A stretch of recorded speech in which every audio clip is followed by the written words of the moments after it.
हे बघा मैत्रिणींनो, किती कुरकुरीत होते भजी आणि खूप चविष्ट असते ही भजी. नमस्कार मैत्रिणींनो, मी रुपाली. माझ्या यूट्यूब चॅनलमध्ये तुम्हा सर्वांचं मनापासून स्वागत आहे. तर मी आज तुम्हाला थोडी वेगळी भजी दाखवणार आहे.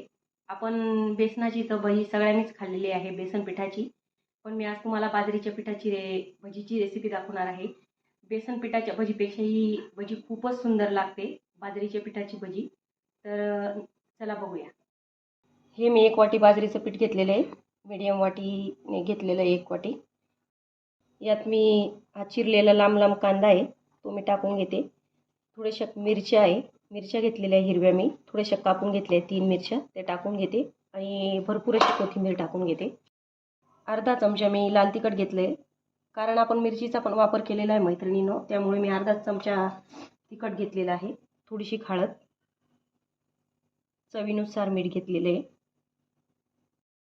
थोडासा कच सोड्याचा वापर करते मी. व्यवस्थित आपल्याला आता हे पीठ भिजून घ्यायचं आहे, थोडं थोडं पाणी टाकून. बेसनची जी भजी असते त्याला कमी पाण्यातच होतं, याला थोडं जास्त पाणी लागतं. तरी सांभाळूनच पाणी वापरायचे, हळूहळू टाकत जायचे. बघा मैत्रिणींनो, या प्रकारे मी भिजवून घेतलेलं आहे. आपण जी बेसन पिठाची करतो ना भजी, त्याच्यापेक्षा ही खूपच चविष्ट लागते. तुम्ही नक्की करून बघा माझ्या सांगण्यावरून तरी. आता मी हे पीठ भिजवून घेतलेलं आहे मैत्रिणींनो. हे थोडं घट्ट घट्टच असतं, कारण बाजरीचं आहे त्यामुळे. आता आपण हे तळून घेऊया भज्या.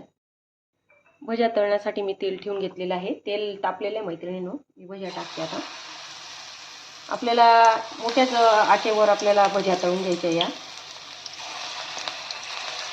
एका बाजूने भज्या झालेल्या आहे, आता मी उलटून घेते. ह्या भज्या खूप छान आणि खूपच कुरकुरीत होता मैत्रिणींनो. ज्यांच्या तोंडाला चव नसते त्यांच्यासुद्धा तोंडाला चव येईल अशा प्रकारची भजी ही खूप चविष्ट लागते. दुसऱ्या बाजूने पण छान झालेली भजी मैत्रिणींनो. आता मी भजी काढून घेते. कुरकुरीत अशा बाजरीच्या भज्या रेसिपी तयार झालेली मैत्रिणींनो. तर नक्की ट्राय करा माझ्या पद्धतीने भज्यांची रेसिपी. माझे व्हिडिओ आवडत असेल तर माझ्या चॅनलला सबस्क्राईब करा, लाईक्स करा, कमेंट करा आणि मला सपोर्ट करा. धन्यवाद.